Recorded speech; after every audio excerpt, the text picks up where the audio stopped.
Scott just made the point. Thomas Jefferson, you'll read to be a lot more secure, not just.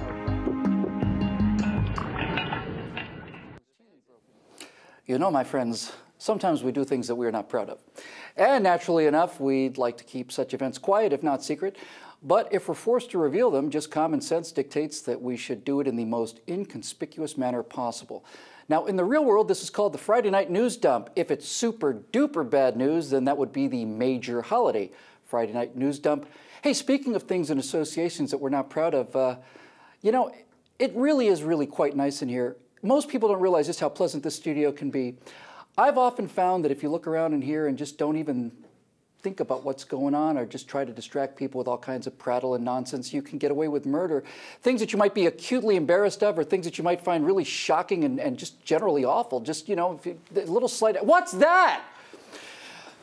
Gentlemen, whoever you are, we're told all the time by big government-loving busybody weenies that without regulations, we'd all fall to our deaths in uninspected elevators or die from food poisoning from the food served off the street. Off the street!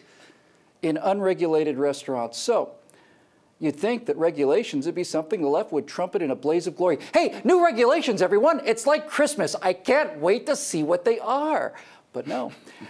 They're getting the major holiday news dump. That's 3,415 new regulations, such as those putting cheap coal-powered electricity out of business, say, or new EPA rules making it easier for the government to confiscate your private property, especially if it has standing puddles. I'm sorry, not standing puddles, especially if it is a very endangered wetland.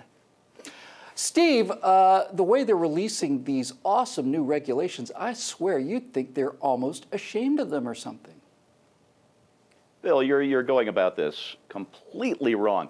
Look, we That's just my had a policy. fine we had a fine and very revealing case here just in the last couple of weeks of the architect of Obamacare and Romneycare, Jonathan Gruber, sitting in front of various groups at various colleges and other organizations across the country, explaining that the only way to get Obamacare passed, he had to rely on two things. One, they had to twist the language so that taxes looked like regulations, or Congress, even a Democrat Congress with 260 Democrats, never would have voted for this thing.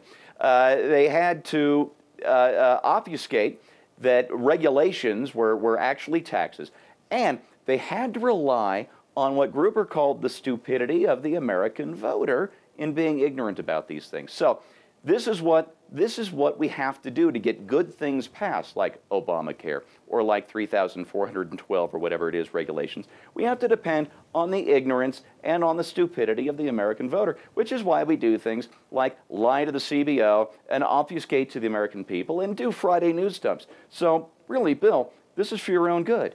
Eat your peas. Of course it is. And by the way, it was what PJTV member that pointed this out to me when, you know, as we know, the Obamacare bill didn't get a single Republican vote. So when Gruber says he's talking about the stupidity of the American people, he's talking about the stupidity of the American people that vote Democrat. That's who he's talking about, because the rest of us knew this thing was going to be a goat rodeo from day one.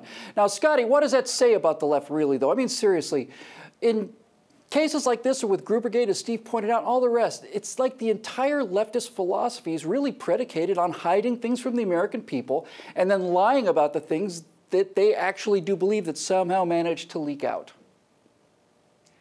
You know, somewhere there is a leftist Navin Johnson who's running around right now going, the new regulations are here, the new regulations are here. And somebody, you know, meanwhile in Pueblo, Colorado, the presses have begun rolling, printing out new brochures to make people aware of these great new regulations. You know, you're right. I mean, the president calls a speech when he wants to talk about one action he's taking on immigration. And yet we get 3,500 or whatever it was, new regulations, and no announcement whatsoever. Now, I'm assuming, I may be wrong about this, and I think that it's probably quite likely that we will get all those updates. You know that in the break room at work, where that bulletin board is that has a bunch of things pinned to it? Mm-hmm. Keep an eye on that over the next couple of weeks. I think you'll see that we're getting fully informed about these new regulations. Well, fortunately, if they do make any changes, I'll be the first to pick them up because I don't start my day without looking very, very, very carefully at all of those regulations that they put up in the thing. The slightest change of a comma into a semicolon, I'm telling you, I'm going to be all over that because I know that stuff backwards and forwards. You know, my friends, I'm often asked why I became a spokesman for conservative values. You can call me the velour fog, by the way. And my main reason, frankly, is that I get to say what I believe and I get to believe what I say. I don't call for higher taxes on people and then instruct my accountant how to get every tax break I possibly can. I don't try to shut down unfashionable power plants and then retire to my huge split-level, well-heated home theater. And I don't promote environmentalism and regulatory strangulation as just great, super great things and then sweep them under the rug when the media is about to get a hold of them. I get to face myself in the morning. It's really quite grand. When it comes to peace of mind, I cannot recommend it highly enough. For PJTV, I'm Alan Smithy.